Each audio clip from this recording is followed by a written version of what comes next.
Have you ever found yourself lost in a daydream, painting a masterpiece of a future where everything is perfect?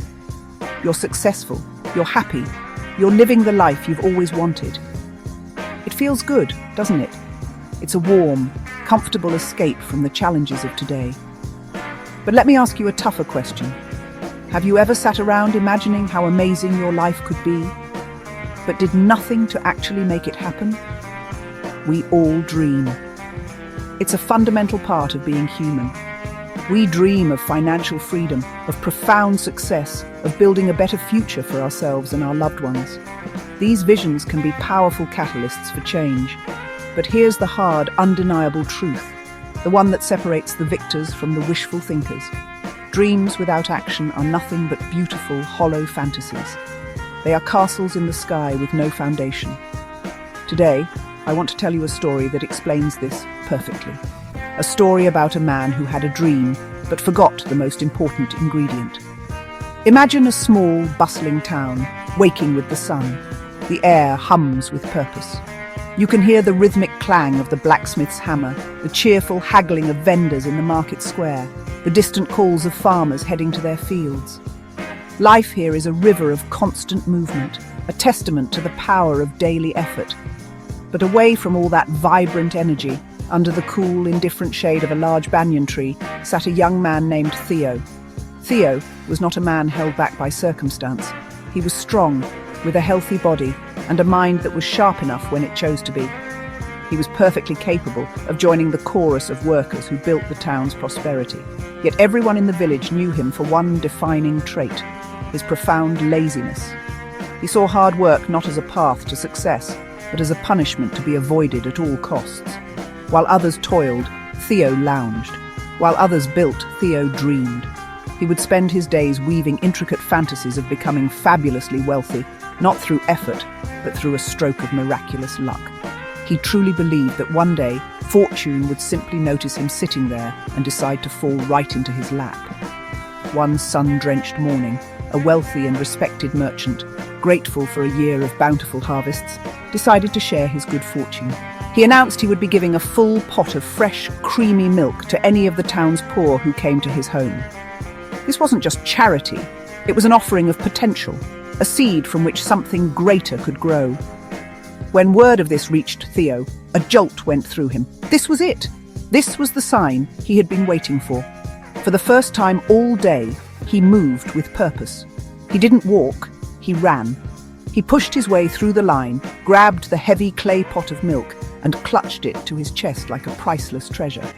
He hurried home, his mind already racing. Excited, he boiled the milk, pouring a small amount to drink with a piece of stale bread. He placed the rest of the pot, still warm and full of promise, right beside his bed. His father, an old man with hands calloused from a lifetime of labor, was preparing to head back to the fields for the afternoon's work.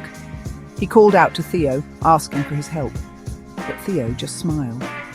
Why would he go toil in the dirt? His ship had just come in. Instead of joining his father, Theo stretched out on his bed, his eyes fixed on the pot of milk, and allowed himself to drift away into his favorite pastime, daydreaming. And oh, what a magnificent dream it was.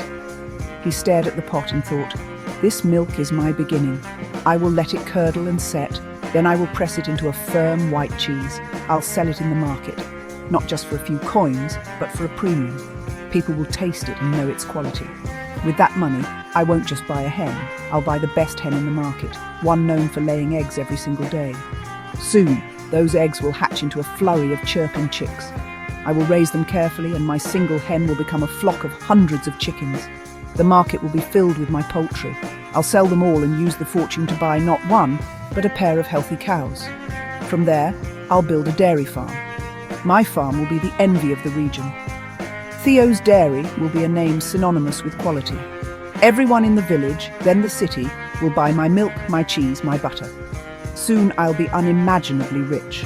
I'll build a grand house on the hill overlooking the town. I'll wear silks and buy exquisite jewelry. My wealth will be so great that even the king's court will send for my goods. And then, as the most respected man in the land, I'll marry a beautiful, intelligent woman from a noble family.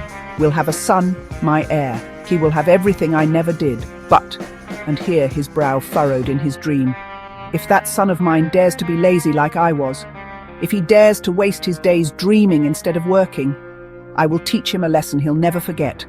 I'll take a sturdy stick and I will beat him to make sure he understands the value of hard work and never waste the life I built for him. Completely lost in this vivid fantasy, consumed by the righteous anger he felt toward his imaginary lazy son, Theo's body followed his mind. He reached beside his bed, his hand closing around a thick wooden stick he used to bar the door. "I'll show him," he muttered aloud. He swung the stick with all his might, bringing it down hard to punish his phantom child. But his son wasn't there. His future wasn't there. All that was there, right in the path of the descending stick, was the clay pot of milk. The impact was sickeningly real. Crash! The pot shattered into a dozen pieces. For a split second, everything was silent. Then the white milk, the foundation of his entire empire, bled out onto the dusty floor, pooling in a useless, mocking puddle. His dreams of cheese, chickens, cows, wealth and family, all of it evaporated in an instant. Theo sat bolt upright, his eyes wide with disbelief. The stick fell from his limp hand.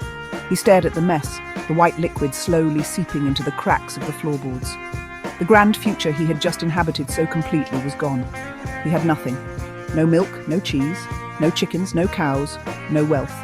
Just a broken pot, a sticky floor, and the same crushing poverty he had woken up with that morning.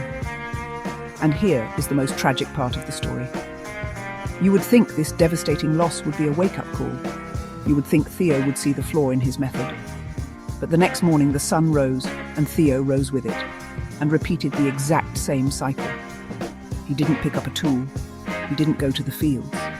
He went back to his spot under the tree.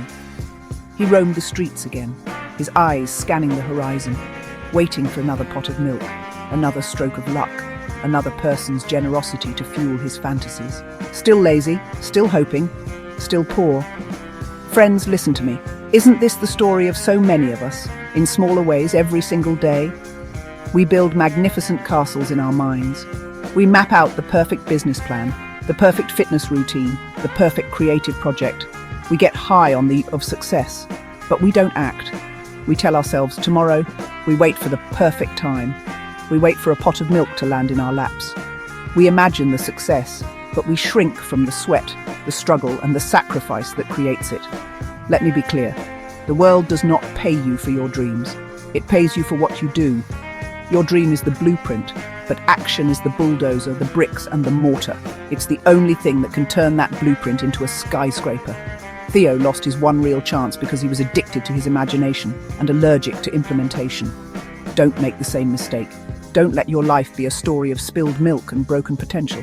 So I ask you right now today, are you a dreamer or are you a doer? Are you building fantasies in your head or are you building an empire in the real world? The gap between the life you have and the life you want is called action. It's called discipline. It's called courage. So what is your first step? Not the whole staircase, just the first step. Is it writing the first page, making that one difficult phone call, putting on your running shoes and walking out the door? Whatever it is, do it now.